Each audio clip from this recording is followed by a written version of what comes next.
Alors normalement j'aurais pas fait de vidéo, mais bon, vu que j'en ai déjà fait une ce matin, je me dis autant aller jusqu'au bout. Ça va être un coup de gueule. Je faisais mon ménage et il faut bien que je m'occupe un peu l'esprit, donc j'ai regardé des vidéos sur la génération Z et je suis tombé sur des vidéos de Infographic Show. Donc c'est une chaîne américaine. Et je suis en ce moment en train d'écouter par rapport à leur boomer aux États-Unis. Et en écoutant au fur et à mesure, je me suis dit, bah en fait, je me demande si la situation qu'ils ont aux États-Unis serait pas comparable en France par rapport à nos boomers. J'ai regardé sur ChatGPT un truc rapide.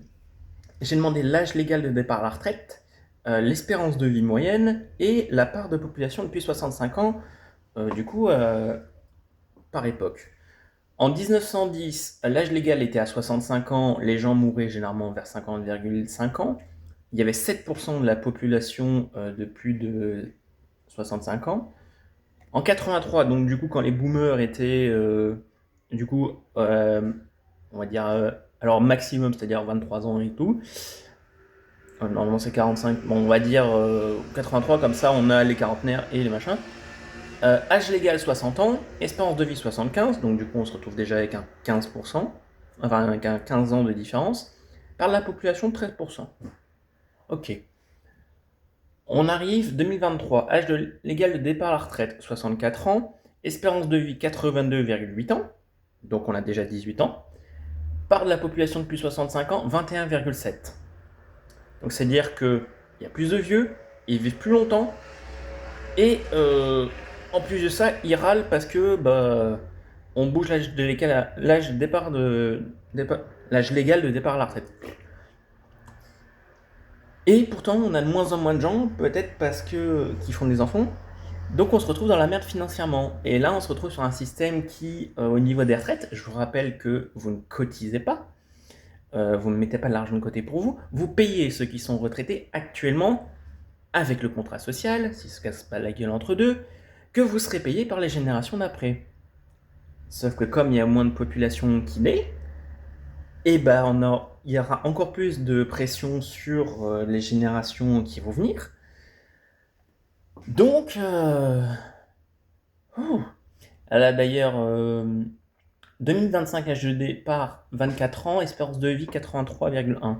Donc c'est-à-dire qu'on a 19 ans. Et évidemment, comme le dit Infographic Show, les boomers en profitent toujours plus parce que on vit toujours plus longtemps. Mais les problèmes où on vit toujours plus longtemps qu'ils n'avaient pas quand ils étaient jeunes, c'est-à-dire que tu mourrais, je reprends l'exemple, tu mourrais du diabète, tu mourrais malheureusement du travail, et ça, c'est beaucoup moins maintenant. Hein. Maintenant, la santé a assez amélioré. On a toujours le même système de retraite. On a de moins en moins de gens. Ils ont eu des opportunités quand ils étaient jeunes que nous, on ne pourra clairement jamais avoir parce que, euh, alors, je parle pour mon appartement. Euh, Ils l'ont acheté à l'époque, si j'ai pas de conneries, 320 000 francs. Ramené à peu près en euros, ça fait, je vais arrondir, parce que je connais pas les chiffres exacts, à peu près 50 000 euros. Je l'ai acheté 100 000 euros. Encore, moi, c'est que ça. Donc, je ne même pas, je devrais diviser plutôt 320. Ah, j'aurais dû diviser par tel, mais bref. Donc, du coup, oui, je comprends que les marchés ont augmenté, mais je parle pour mon appartement. Imaginez tous les autres à Paris. Comment ça a augmenté? Donc, ils ont eu des opportunités. Certains, je sais qu'il y en a qui ont foiré et qui malheureusement en font partie. Certains ont plusieurs maisons. Ils n'en ont pas deux, ils n'ont pas juste la maison principale et la maison secondaire. Ils ont beaucoup d'investissements. Donc du coup, vu que tout a augmenté, et puis on a le décalage entre le rapport prix et possibilité d'achat, ça fait d'un seul coup parce que c'est passé à 25 ans, parce que forcément tous les boomers on en profitait à ce moment-là pour acheter encore plus parce qu'ils se disent ah sur 25 ans. Et du coup on est obligé de se taper les 25 ans, nous la Gen Z et potentiellement celle d'après, celle de nos parents aussi, parce que les boomers profitent bien du fait qu'il y a eu la décorrélation entre le niveau de vie et le prix de l'immobilier. Hein. Je crois qu'on est quelque chose à 2 ou une connerie du genre. On n'est plus à 1, hein, je sais plus, c'est une courbe. Donc,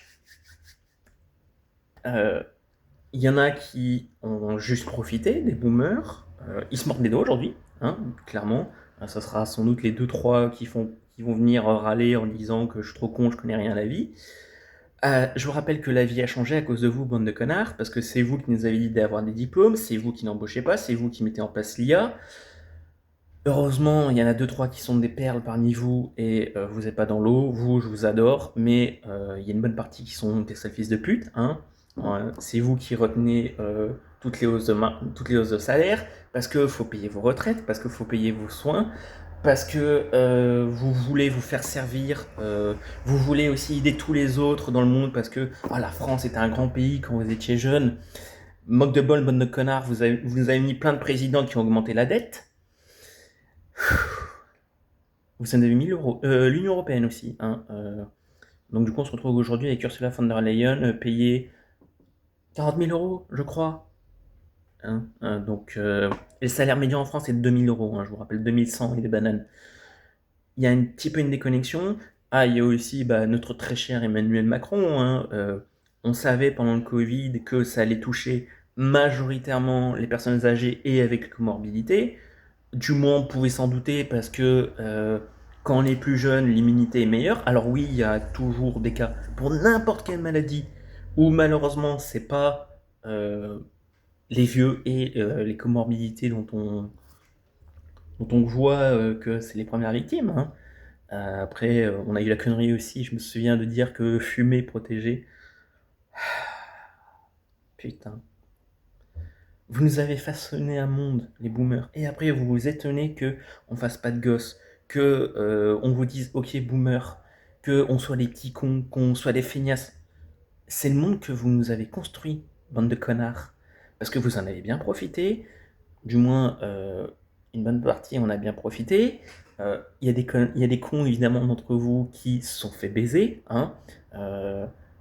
Vous vous retrouvez dans des maisons pour vieux, des maisons de retraite, où juste on vous balance parce que, écoutez, bande de cons, vous êtes plus capable de payer vous-même vos soins, vous êtes des parasites pour certains, hein, parce que forcément vous nous coûtez toujours plus cher en assurance maladie. Je serais curieux de voir d'ailleurs combien vous nous coûtez au niveau de l'assurance maladie, mais bon, là j'ai la flemme. Et ça fait déjà 7 minutes que je râle. Donc voilà, la Gen Z, je pense que notre ennemi principal, hein, je parle bien d'ennemi, c'est les boomers, la Silent qui était juste avant eux, et tous leurs larbins à la con, qui font que, justement, les boomers, les mauvais boomers, continuent à nous pourrir. Donc voilà, je sais que c'était un bon gros coup de gueule, mais il fallait que ça sorte. Il y a des boomers, je vous emmerde, et clairement, c'est vous qui avez foutu le monde à la ruine. Je parle même pas de réchauffement climatique et autres, parce qu'on s'est payé une putain de canicule, et évidemment, vous, il faut vous préserver.